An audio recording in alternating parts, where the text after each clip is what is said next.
তোমাকে আমি আবারও বলছি, তুমি যদি এরকম ধরনের কথা বলো তাহলে কিন্তু আমি মামলা করে দিব, এক চুল পরিমাণ ছাড় দিব না।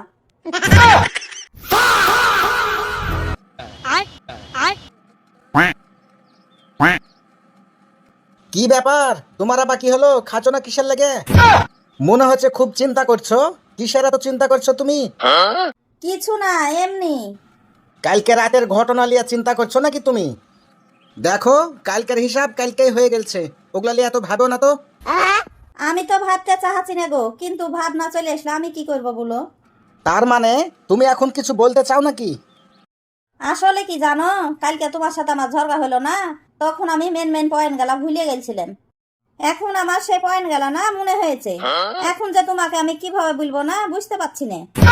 মনে হয়েছে ঠিক আছে, কিন্তু সেগুলো এখন না বললে হয় না? না গো, সেগুলো আমাকে ভুলাই লাগবে। আমি না মেলা চেষ্টা করলুম যে বুঝবো না, কিন্তু না বুঝলে আমার শরীরটা মেশমেশ করছে। না বুঝলে না শরীরটা খুব অস্থির অস্থির লাগছে, খাতেও মন বসছে না। দেখো, আমাকে ভুলাই লাগবে। তাহলে কি তুমি এখনই বলতে চাচ্ছো? হ্যাঁ, আমি এখনই বলতে চাহাছি। আচ্ছা বলো, বলে তোমার ভিতরের জ্বালাটা মিটাও। আচ্ছা, তুমি যে কালকে রাতে বললে যে আমার মতন বউ না হলে তোমার চলবে, তোমার এত বড় সাহস হলো কি করে গো? তোমার কি একটু বুক কাঁপলো না এত বড় কথা বলতে?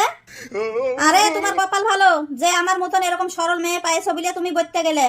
আরে আমি ভালো মেয়ে বলেই তোমার বাড়িতে আছি, অন্য মেয়েদের মতো যদি হতো তাহলে কবে তোমার বাড়ি ছেড়ে চলে যেত। আবার কি বললে তুমি? আমি আমার বাপের বাড়ি চলে যাব? আমি আমার বাপের বাড়ি চলে যাওয়ার লাগে তোমার বাড়িতে আমি এসেছি? আমার বাপ এত কষ্ট করে টাকা পয়সা খরচ করে খানা পানা দিয়ে তোমাকে যৌতুক দিয়ে তোমার সাথে আমার বিয়ে দিয়েছে আমার বাপের বাড়িতে যাওয়ার লেগে, তাই না?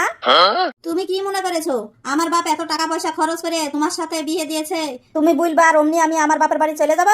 একটা কথা মনে রাখো, মৃত্যুর আগ পর্যন্ত তোমার বাড়ি ছেড়ে আমি যাব না। তুমি আমাকে ওরকম মেয়ে পাওনি, তুমি তো আমার সব শখ আহ্লাদ পূরণ করতে পারো না। আমি ভালো মেয়ে বলে তোমাকে কিছু বলি নে, অন্য মেয়ে হলে তোমার ডুগডুগি বাজাতো। এই কি ব্যাপার, তুমি ওদিকে মুখ করে আছো কেন? তুমি কি আমার সব কথা শুনছো না? তুমি যদি আমার সব কথা নাই শুনো তাহলে বুঝলে কি লাভ হবে বলো? দেখো, তুমি আমার কথাগুলো সব শুনো।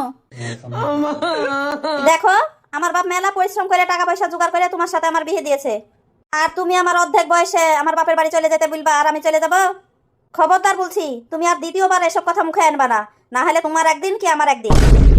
তোমাকে আমি আবারও বলছি, তুমি যদি এরকম ধরনের কথা বলো তাহলে কিন্তু আমি মামলা করে দিব, এক চুল পরিমাণ ছাড় দিব না। আচ্ছা, তুমি মন থেকে বলো তো, আমি কি অন্য বউদের মতন মাসে মাসে শপিং চাই, মাসে মাসে হাজার হাজার তোমার কাছ থেকে টাকা চাই? কখনো কি আমি তোমাকে বলেছি এই লাগবে ওই লাগবে তুমি আমাকে আইনে দাও? তারপরেও তুমি আমাকে সবসময় খুঁটা দাও আমার নাকি অনেক চাহিদা, তুমি নাকি আমার চাহিদা মিটাতে পারো না। কেন তুমি এসব কথা বলবা আমাকে? আমি তো সবসময় সাধারণ ভাবেই চলার চেষ্টা করি, আমি তো তোমাকে কখনোই পেশা দিনে।